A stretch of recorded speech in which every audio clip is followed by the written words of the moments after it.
Hello, what's going on? You're on Wildfire Radio. Well, what's going on is I'm in the airport here in Charlotte, about to get on the flight to Philadelphia in the next 15 minutes. So we got to make this short and sweet. It's Jerry the King Lawler. Jerry Lawler's on our show! Yeah. We've been dying to have you on, sir. The fanfare was amazing there. Your studio audience sounds huge. It's deafening here. It really is. Yes. It's hard to keep the excitement down.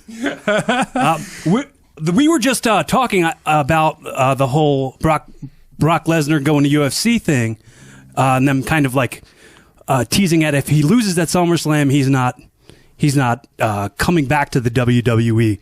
Did you have any opinion on that? Did you want to weigh in on that, or like what's your current thoughts on that? Well, you know, I'm certainly not really real close to the situation, but my first opinion is that, or my first thought when I heard that was it was a negotiation ploy. I mean, you know, Brock or anybody that's in that situation where their contract is about to be up and they want to renegotiate or you know, maybe do something different. I think you got to keep all your options open. And I think that, you know, that was it's funny that all of this talk about the UFC came up right here at the time that his WWE contract was about to expire, you know. So yeah. I mean, that's just the way things work. It was funny. I just was leaving Memphis a few minutes ago, and I passed D'Angelo Williams in the airport. He stopped me. We were talking for a few minutes, and I said, well, did you sign a deal with with the TNA guys, and he said, no, that was just a one-time thing. And he said, so, you know, I'm certainly open to doing something with the WWE as well. And so, and then we started talking about football, and our other good friend is Gary Barnidge, who was with the Cleveland Browns, and he got cut this past season, and I asked if Antonio would talk to him, and he said, man, I just left him at the airport before I came here to Memphis, and he was saying that Gary has had 4 offers from other teams to play, but he just really doesn't want to play anymore, and which is a crazy thing. Of course, he's still being paid by the Cleveland Browns for this season or for this year, and he's just not that excited to play again. And you know, that may be the same situation with Brock Lesnar. I don't know. I mean, you know, he just may not be excited to continue on with the WWE, and just may want to go another path. But you know, I think at the bottom line, or at the end of the day, it's probably going to come down to who offers him the best deal. Yeah, go where the money goes. That's pretty much everybody's. Unfortunately, that's pretty much the way of the world. That's what almost everybody. And you know what? And a lot of times, you know, people will say, "Oh gosh," you know. I mean, they'll be upset with an athlete's decision, but at the same time, if they were in their place, they would do the exact same thing. You go where you can make the best opportunity, the best financial deal for yourself, because you're looking out for the future. Yeah, absolutely. King, do you have any plans to step in the octagon anytime soon? If Dana White gave you an offer, UFC, following Brock Lesnar's footsteps. I wouldn't even step in that 6-sided ring that TNA has, much less an 8-sided one. For the X division, yeah. You're on your way to. No, I have no plans to do that at all. You're on your way to Philadelphia. You're going to be at the 2300 Arena tomorrow. Is that correct? I'm going to be there along with my old pal. I'm getting a chance to catch up with good old JR tomorrow. Yeah, we're going to be there together, signing, taking some pictures, and all that sort of stuff. That's always a lot of fun. And then tomorrow night I'm going to be wrestling in Hamburg, Pennsylvania. Yeah, the old Hamburg Fieldhouse. Yeah, that's going to be a lot of fun. I'm looking forward to that. I used to say, it seemed like I used to say, I'm looking forward to every now and then getting back in the ring. But my gosh, I wrestled 3 times last week, and then now this week again, and 2 times next week. So it seems like I'm putting on the tights and boots more than I am. Sitting around at tables signing autographs. Yeah. Oh man, it's very cool that you're coming down here. But you were just in Philadelphia not too long ago for the WWE show, the pay per view. Right. How did you find that? I was watching the pre-show that you were on with Renee Young, and you mentioned the Philadelphia crowd and how they're a wild crowd, and they threw snowballs at Santa Claus and things like that. What did you think about the Philadelphia crowd for that pay-per-view? It seemed like they were kind of I don't want to say they were dead, but they I was thinking dead. Yeah. But they weren't. It didn't feel like a Philadelphia wrestling crowd. What do you think about that? Well, I don't know. You know what?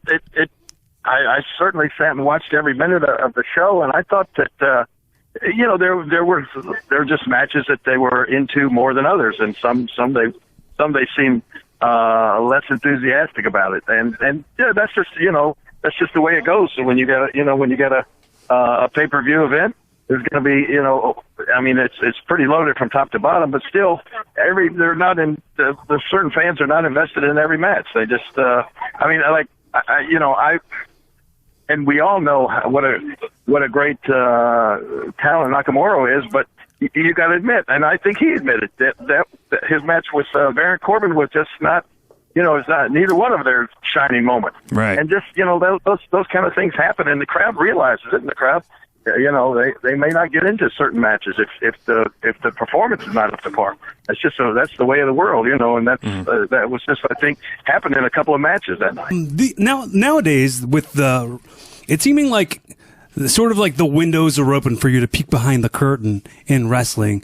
And I was comparing it earlier today to like back in your day when you had the feud, and everyone was like curious of what was real and what was fake, and it's like creating a buzz around the business not being work.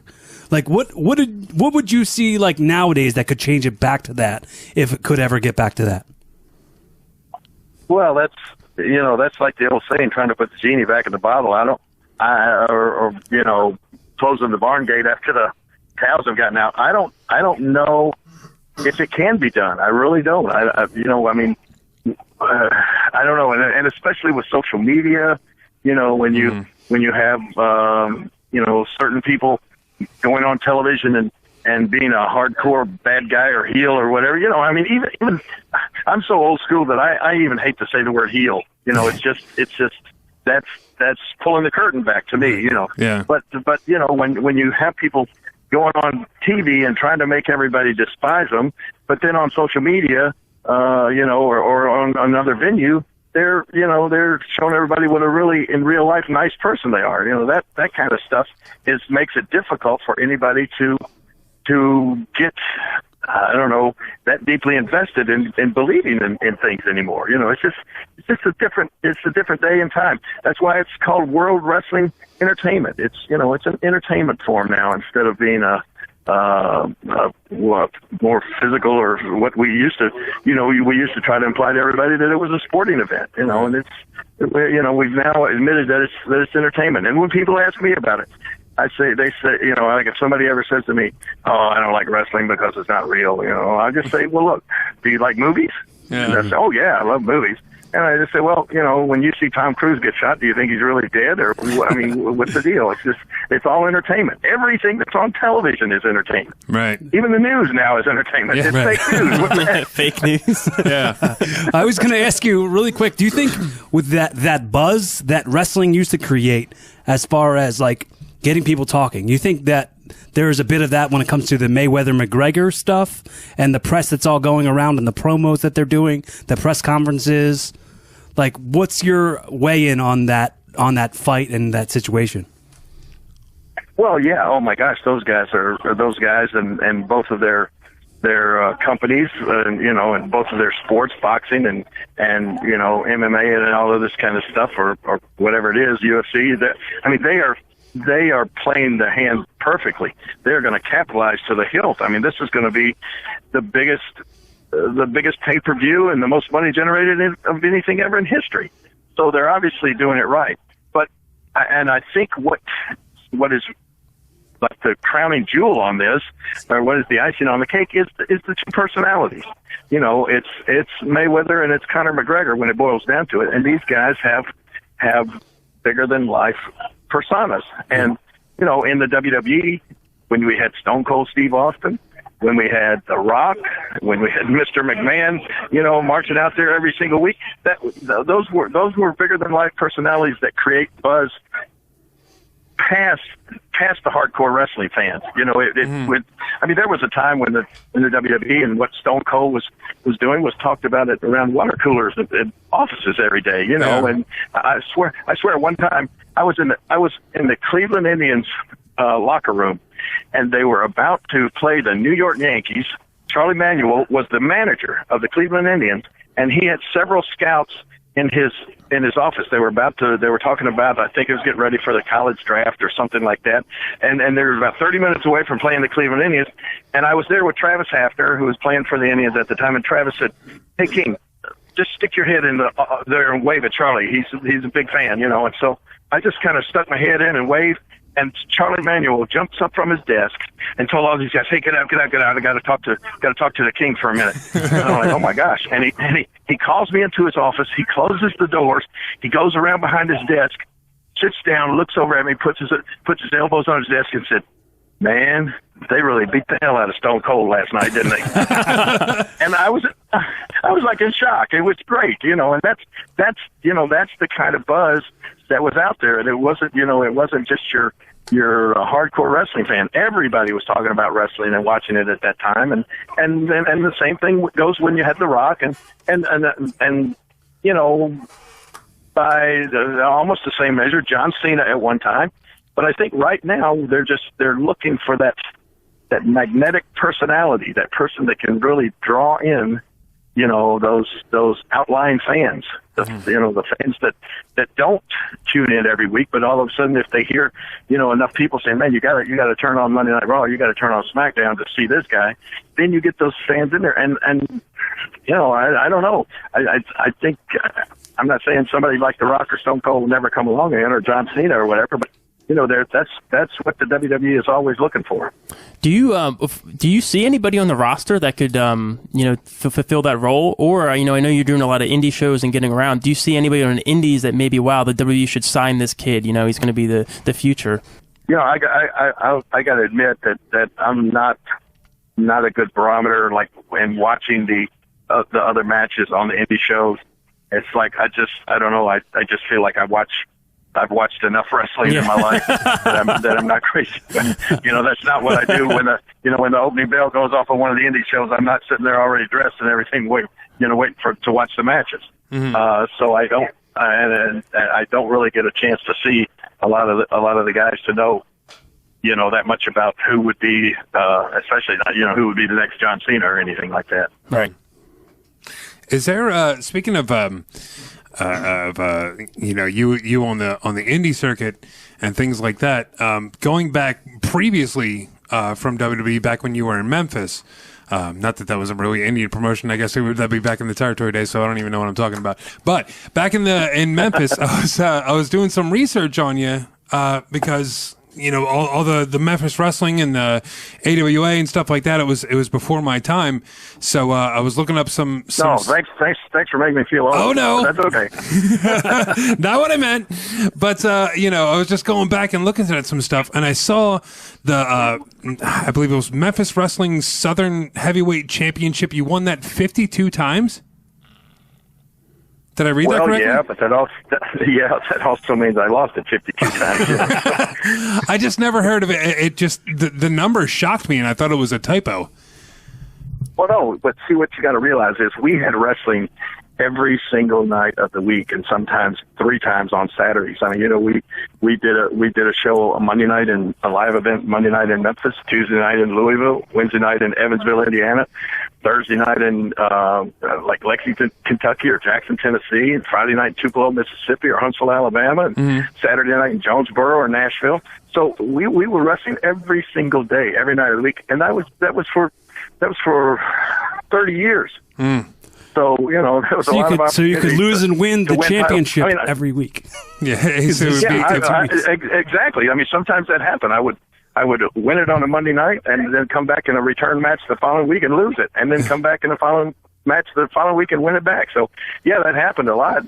But, you know, that's one of my claims to fame is that I've won more championship matches than any wrestler in this business history. Yeah. 168 championships, you know. Wow. What did you think of the CM Punk debut in the UFC and the possibility of him ever coming back to the WWE? Yeah, that's another situation I'm not close to at all. Nobody in the WWE ever mentions the guy. I think there's ongoing legal some legal stuff going on, but you just don't talk about him. I don't ever hear him mentioned up there or anything. I don't know. Ours has always been a business where you never say never. Jerry Jarrett, my partner in Memphis, he used to say, I'd book Satan himself if he'd put asses in the seats. and that's the way of most promoters. But in the case of CM Punk, I think he might be one guy that you won't ever see back there again. But like I said, never say never. But getting back to the event tomorrow at the 2300 Arena, there's going to be a lot of some people from the past and as well as from the present. I'm trying to not sound like old timers are going to be there. I'm not trying not to insult you again, but yeah. Oh, you know what I thought you were going to. What direction I thought you were going in? I thought you were going to say there are going to be a lot of former ECW fans there, and they're going to remember at the bingo hall. Remember the things I said about that building. Remember, I said once that building should be made out of toilet paper because everything that is in it is, well, you know what I said. Yeah. So there may be some people that come there and remind me what I thought of ECW, which was extremely crappy wrestling. Yeah. Well, what I was going to say, is there anyone in particular that you're looking forward to seeing? Obviously you're looking forward to seeing JR again, but is there anybody that you've heard of that's going to be there that's that you're like, oh wow, I haven't seen that guy in forever. I can't wait to see him tomorrow. Yeah, actually, a lot of guys. I mean, there are a lot of people that when I saw the list of names, it's so impressive. I swear, I said to myself, "Oh my gosh, I would love to put a wrestling show together with the names that are on this this roster for tomorrow." Yeah. You could sell out any arena in the country with these guys. I mean, so yeah, I'm looking forward to seeing a lot of them. Unfortunately, you know what usually happens? You get there right before the event starts, and you go sit down at your table, and of course you're there. I'll be probably with good old JR, and thank you, sir. Just boarding my plane. Anyway, I'll be there with good old JR, and we'll sit down and we'll start signing, and we'll sign for 3 or 4 hours, and we won't even get an opportunity to see most of these other people. That's the problem with these things. And as soon as that's over, I got to get up and head straight out to Hamburg for the match tomorrow night. So I'll try my best to get around and see these guys, but it's not like everyone thinks. It's not like you get together and it's an old home reunion or anything like that. Right. Well, that's unfortunate, but we do look forward to seeing you tomorrow. And Corey and myself will be there in Hamburg at the AXW show, so we'll be looking forward to seeing you there as well. Awesome. Well, I'm looking forward to being there and looking forward to seeing you guys. Yeah, and hopefully, I heard Shane Douglas is on the show. Hopefully, he doesn't give you too much crap. No, Shane and I go back a long way. I don't think it'll be a problem. Okay. All right, man. Well, we'll let you board your plane, and I'm on already. But I need these people are looking at me funny as I'm talking to you guys. All right, man. We'll animate that. We'll let you go. Thank you very much for calling in. Thank you so much for calling in. Sir. It was a pleasure to be speaking to you. Thank you, King. Okay, thank you, guys. All right, take care. Jerry the King Lawler, everybody. Woo! That was awesome.